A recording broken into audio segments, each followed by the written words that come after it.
어서 오세요. 반갑습니다. 안녕하세요. 저는 30대 중반이 끝나가는 남자입니다. 또래 친구들보다 조금 이른 나이에 결혼을 했었고, 친구들이 결혼을 할 때쯤 저는 이혼을 하였습니다.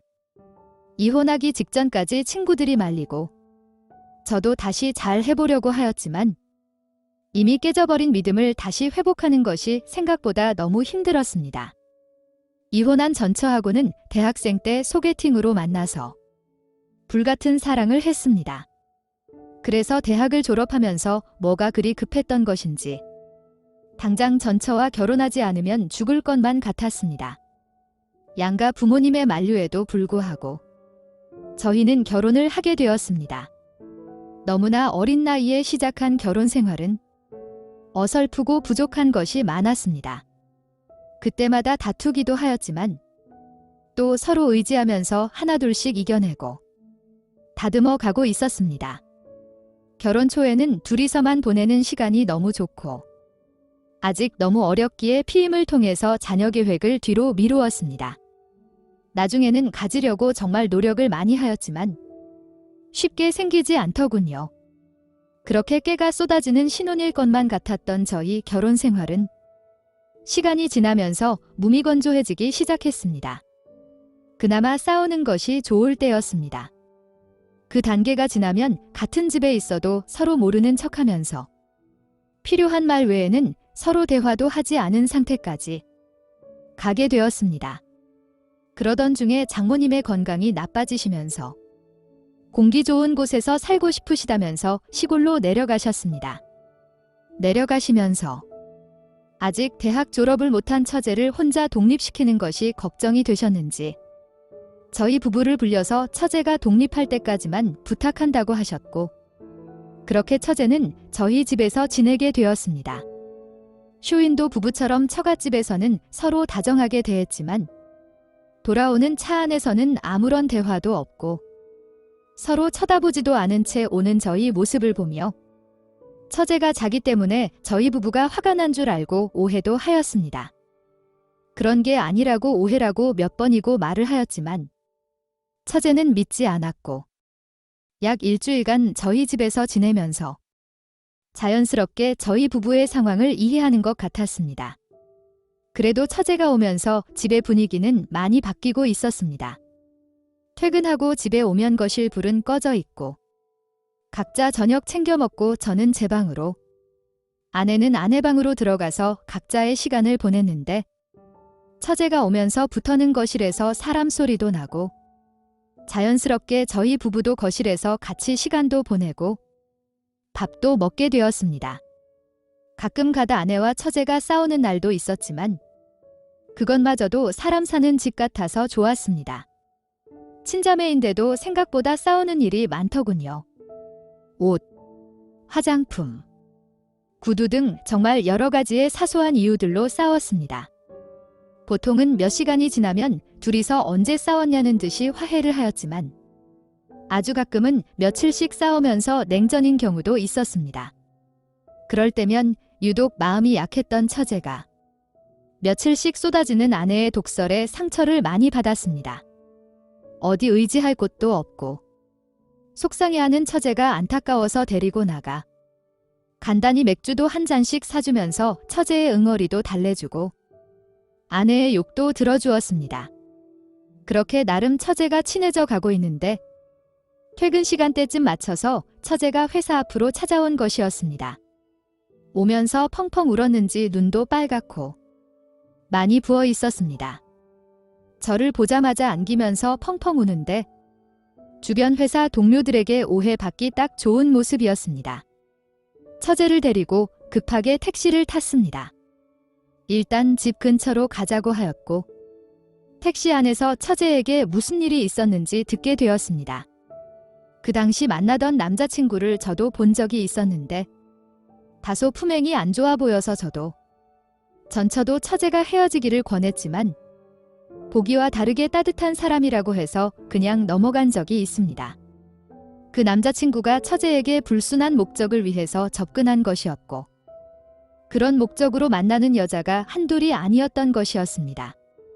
그것도 모르고 처제가 그 남자친구에게 몸도 마음도 돈도 다 주고 배신을 당한 것이었습니다. 나름 첫사랑이라면 많이 좋아했던 남자에게 그런 배신을 당하고 와서 저를 보자마자 서럽게 온 것이었습니다. 저한테 오기 전에 전처에게 전화를 걸어서 상황을 설명하였고, 처제는 나름 위로를 원했지만 불같은 아내 성격의 처제에게 화를 내었고, 답답했던 처제는 저를 찾아오게 된 것이었습니다. 아내에게 혹시 처제 왔냐고 연락이 왔고, 지금 나랑 있으니 걱정하지 말라고 하고서는 처제가 집 근처 술집으로 갔습니다. 술 한 잔 사주면서 달래주고 있는데 처제가 저 같은 남자가 어디 없냐며 언니도 좋은 남자를 만나는데 자기는 남자복도 없다며 언니가 부럽다고 하였습니다. 아마 그날부터였던 것 같습니다. 처제가 집에서 입는 옷 스타일이 더 과감해졌고 화장도 항상 이쁘게 하고 있었습니다. 가끔 눈이라도 마주치면 절 보며 윙크를 하면서 미소를 지어주는데 그저 장난이라고만 생각했습니다. 하지만 아내 잠이 든 새벽 시간에 몰래 제 방으로 와서 의도적으로 가벼운 스킨십까지 하고 갔습니다. 가끔은 샤워를 하고 가운만 두른 채 제 방에 와서는 괜히 제 침대 옆에 누워서 가까이 붙어 있다가 갔습니다. 그 정도가 점점 더 심해져만 갔고 도저히 안 되겠다 싶어서 아내에게 말을 하였습니다. 아내는 저 혼자 착각이라며 그냥 편하니까 그렇게 행동하는 거라고 하였지만 제 말한 이후로 유심히 보았는지 어느 날 처제를 붙잡고 이야기를 하더군요. 처제는 저에게 별다른 마음이 없다며 결백하다고 하였지만 며칠 후에 만취가 돼서 집에 돌아와서는 저한테 맞고 뽀뽀를 하며 사랑한다고 고백을 하는 것이었습니다. 처음 본 순간부터 짝사랑을 했다면서 속마음을 털어놓았습니다. 결국 아내의 성화로 처제는 학교 근처 원룸으로 이사를 하게 되었고 저희 부부는 더 멀어지고 심지어 아내가 저를 의심까지 하게 되었습니다. 저는 절대 처제에게 어떠한 빌미도 제공하지 않았고 형부로서의 행동밖에 한 것이 없다고 하였지만 하루가 멀다 하고 오는 처제의 문자와 전화 때문에 아내와 싸우는 날이 많아지기 시작했고 결국 제가 주말에 거래처 사장님들과 골프를 치러 가는 곳까지 아내가 저 몰래 따라왔다가 저에게 들킨 적도 있습니다. 아내의 의부증 증세와 망상을 점점 더 심해졌고 하루하루가 싸움의 연속이었습니다. 아무리 결백함을 증명하여도 다른 방법으로 몰래 연락을 주고 받았을 거라는 둥. 조금만 늦으면 처제랑 만나고 왔냐고 하는 둥. 출장이라도 가는 날이면 진짜로 출장 가는 거 맞냐며 처제 원룸에 가서 지내려고 거짓말하는 거 아니냐는 둥. 저를 숨막히게 만들었습니다. 나중에 알고 보니 제 핸드폰과 처제 핸드폰의 위치 추적 어플을 깔아놓고 수시로 위치 파악 및 만나는지 확인까지 하고 있었습니다. 저를 믿으려고 하지도 않고 의심의 연속이 되다 보니 도저히 같이 못 살 것 같아서 이혼을 하자고 하였습니다. 그 순간까지도 본인이랑 이혼하고 처제랑 본격적으로 만나려고 그러냐면서 절대 이혼 안 해준다고 하는 것을 힘들게 소송 끝에 이혼하게 되었습니다. 지금 가끔씩 처제에게 보고 싶다며 전화와 문자가 오지만 거절하고 있습니다. 서로 관계가 좋았든 안 좋았든 부부의 연을 맺었고 서로에 대한 최소한 도리를 지키면서 살아야 된다고 생각합니다. 그런 저를 끝까지 안 믿어주고 의심을 하던 전처가 너무나 야속하지만 어차피 오래 못 갈 부부의 연이 이렇게라도 빨리 정리가 된 것 같아서 잘 된 것 같기도 합니다. 좀 더 좋게 헤어졌다면 더 좋았을 텐데 말이죠. 오늘의 사연은 여기까지입니다. 구독과 좋아요, 알림 설정 부탁드립니다. 긴 글을 읽어주셔서 감사합니다. 다음 사연을 시작하겠습니다. 안녕하세요. 저는 50대 후반 유부녀입니다. 남편은 저보다 2살이 더 많습니다. 저희 부부는 은퇴 후에 원룸 임대를 통해 월세를 받기 위해 몇 년 전부터 공부 및 준비를 시작했습니다. 그래서 현재는 빌라 건물을 매입해서 12개 원룸의 월세를 주고 있습니다. 여기서 나온 월세로 대출을 갚고 세금 및 생활비를 씁니다. 그리고 남은 월세 수익금에서 빌라 수리 및 추후에 다른 빌라를 매입하기 위해서 모으고 있습니다. 처음에는 힘들고 시행착오가 많았지만 해보다 보니 나름 괜찮다고 판단이 들었습니다. 아무튼 임대를 놓다 보면 월세를 못 받거나 밀리는 경우가 종종 있습니다. 특히 요즘 가치 경제가 힘든 시기에는 더욱 많습니다.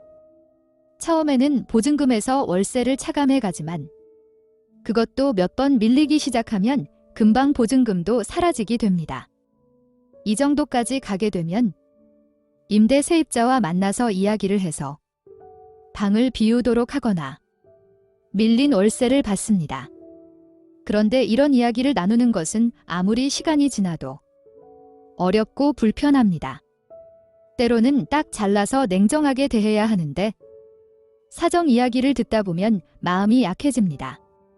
그렇다고 저희가 다 이해하고 사정을 봐주게 되면 저희도 갚아야 할 대출들과 매달 내야 할 이자들이 있다 보니 그만큼 저희도 허리를 졸라매야 하는 상황입니다. 게다가 요즘에는 공실인 방도 많아지다 보니 저는 식당의 주방 일을 다니면서 생활비를 충당하고 있고 남편은 회사 택시를 얼마 전부터 시작했습니다. 어느 정도 자리만 잡으면 잘 굴려가게 될 거라고 믿고 힘들지만 저희 부부는 최선을 다하고 있었습니다. 이렇게 보다 나은 미래를 위해서 열심히 지내고 있었습니다. 그런데 이 남편 놈이 문제의 시작입니다. 아무래도 택시를 타다 보니 상대적으로 낮에 시간적 여유가 있는 것은 남편입니다. 그래서 밀린 월세를 남편이 찾아가서 받아오기 시작했습니다. 게다가 말주변도 없고 마음이 약했던 저로서는 밀린 월세를 달라고 이야기하는 시간이 너무 힘들었는데 남편이 대신 해주니 좋기도 하고 고마웠습니다. 간혹 밀린 월세를 적게 받아와도 남편도 오죽하면 저렇게 받아왔을까 싶어서 그냥 이해하고 넘어갔습니다. 그런데 못 받아오는 월세가 점점 더 커지기 시작하는 것이었습니다. 처음에는 남편이 몰래 다른 주머니를 만드는 줄 알았습니다. 하지만 은행 및 다른 공간을 찾아봐도 별도의 비상금을 만들고 있지는 않았습니다. 그렇다고 술을 마시려 다니는 것도 아니고 별다른 취미를 하는 것도 아니고 그렇다고 바람을 피우는 여자가 있는 것도 아니었습니다. 그런데도 못 받아오는 월세는 여전했습니다. 그래서 남편에게 기존 세입자를 내보내고 새로운 세입자를 받아야 되는 것이 아니냐고 물었더니 사정이 딱하다며 조금만 더 기다려주자고 하는데 그건 세입자가 한 명이면 이해를 하겠는데 서너 명이 되다 보니 저도 더 이상 기다릴 수만은 없었습니다. 그리고 며칠 뒤 밀린 월세를 받으려 남편이 가는 길이었습니다. 과거에는 귀찮아하고 싫어하더니 꼭 그날을 기다린 사람처럼 즐겁게 준비하는 것 같았습니다. 저도 몰래 따라가 보려고 준비를 하고 있었습니다. 남편이 나간 후 저도 택시를 타고 따라갔습니다. 예상대로 월세가 밀린 빌라를 가고 있었습니다. 그런데 세입자들이 환하게 웃으면서 문을 열어주었고 남편도 웃으면서 들어가는 것이었습니다. 간단한 인사와 함께 밀린 월세만 받고 나오면 되는데 30분이 지나도 안 나오는 것이었습니다. 남편에게 전화를 걸었지만 전화는 받지 않았고 약 1시간이 지나서야 남편은 나왔습니다. 머리도 옷차림새도 헝클어져 있었습니다. 젊을 때도 여자 문제로 속 썩인 적이 몇 번 있었는데 순간 그때의 그 느낌이 들었습니다. 곧바로 달려가 남편의 속옷에 손을 넣었더니 좀 전까지 그 짓거리를 했는지 미끌미끌하였습니다. 남편은 당황해하면서 남들 보기 남사스럽게 뭐 하냐는 짓이냐고 소리를 쳤지만 미끌거리는 제 손을 보여주며 도대체 당신이야말로 뭐 하고 다니는 거냐고 소리쳤습니다. 남편은 당당하게 밀린 월세 받으려 다니는 중이라고 하였지만 제가 바보도 아니고 척하면 척인데 너무 어이가 없었습니다. 방금 나온 세입자 집으로 가려고 하자 저를 말리는 것이었습니다. 밀린 월세를 아직 준비 못했다고 해서 다음 달까지 기한을 연장해 주었다고 하는 것이었습니다. 이미 그런 지 몇 개월이나 되었는데 더 이상은 못 기다려주니 방 빼라고 말할 거라고 하였습니다. 세입자는 문을 열었고 밀린 월세를 주던지 방을 빼줬으면 좋겠다고 말을 꺼냈습니다. 그랬더니 세입자 입에서 충격적인 말을 꺼냈습니다. 몇 개월 전에 2달 정도 월세가 밀린 것은 사실이지만 밀린 월세를 준비해서 드린다고 사장님께 연락을 드렸다고 하였습니다. 그리고 며칠 뒤에 남편이 세입자 집으로 찾아왔고 밀린 월세를 받으면서 이런저런 이야기를 나누었다고 합니다. 그러면서 세입자가 윗집 세입자한테 이야기를 들었는데 한 달에 2~3번 잠자리를 가져주면 월세를 줄여준다고 하던데 자기도 그렇게 해주면 안 되냐고 남편에게 제안을 했고 남편이 동의해서 몇 개월째 그렇게 하고 있다는 것이었습니다. 그 자리에 있기가 너무 창피했습니다. 남편의 말도 무시한 채 집으로 돌아왔습니다. 남편도 금세 따라 들어왔습니다. 잘못했다며 다 수습해 놓겠다고 하는데 지금까지 세입자들 만나면 서로 인사도 하고 얘기도 나누었는데 그중에 남편과 저딴 말도 안 되는 거래를 한 사람이 얼마나 있었을 것이며 거래한 그들이 저를 보고 속으로 얼마나 비웃었을지 생각하니 미칠 것만 같았습니다. 남편한테 딸 같은 애들한테 돈을 빌미로 그러고 싶었냐고 소리쳤지만 아무 말도 못하면서 미안하다고 하였습니다. 더 이상 창피해서 같이 못 살겠다면서 이혼하자고 하였습니다. 그리고 짐을 싸서 집에서 나왔습니다. 자취하고 있는 큰딸 집으로 갔습니다. 남편에게 연락을 받았는지 저를 보자마자 하루 지내시면서 화해하시고 집으로 돌아가라는 것이었습니다. 본인도 창피했는지 딸한테 왜 싸웠는지 말을 안 한 것 같았습니다. 저는 여자 문제로 남편과 한 번 더 문제가 생기면 이혼을 하기로 이미 굳게 마음을 먹은 상태였고 요번 일 있기 바로 전 여자 문제가 있었을 때 남편에게도 말한 적이 있었습니다. 큰딸에게 요번 월세 사건부터 해서 지금까지 있었던 여자 문제들과 큰딸이 모르는 배다른 남동생이 있다는 것까지 다 이야기해 주었습니다. 그러면서 엄마는 이혼을 할 것이니 너의 입장은 내가 알아서 하라고 하였습니다. 딸은 적지 않은 충격을 받았는지 아무 말도 못하고 멍하게 앉아있다가 나갔습니다. 2시간쯤 지났을 무렵 시집간 둘째 딸이 왔습니다. 모든 사실을 다 들었는지 저를 그냥 안아주었습니다. 김서방이랑 다 이야기가 끝났다면서 앞으로 자기가 모신다면서 자기네 집으로 가자고 하였습니다. 이제 결혼한 지 얼마 안 된 신혼집에 제가 가는 것은 아니라는 생각이 들었습니다. 그것도 좋은 이유로 가는 것도 아니고 장인의 여자 문제로 이혼할 장모님이 가는 것이기에 더 안 간다고 하였습니다. 당분간 큰딸 자취방에서 지내다가 이혼하고 재산 정리되면 집 구해서 큰딸이랑 같이 살 생각이라고 하였습니다.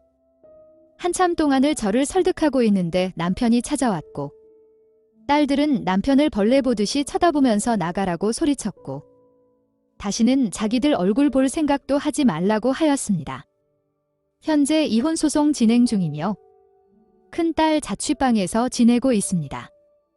딸들에게는 너무 미안하고 부끄럽지만 저를 이해해주고 응원해주어서 너무 고마울 따름입니다.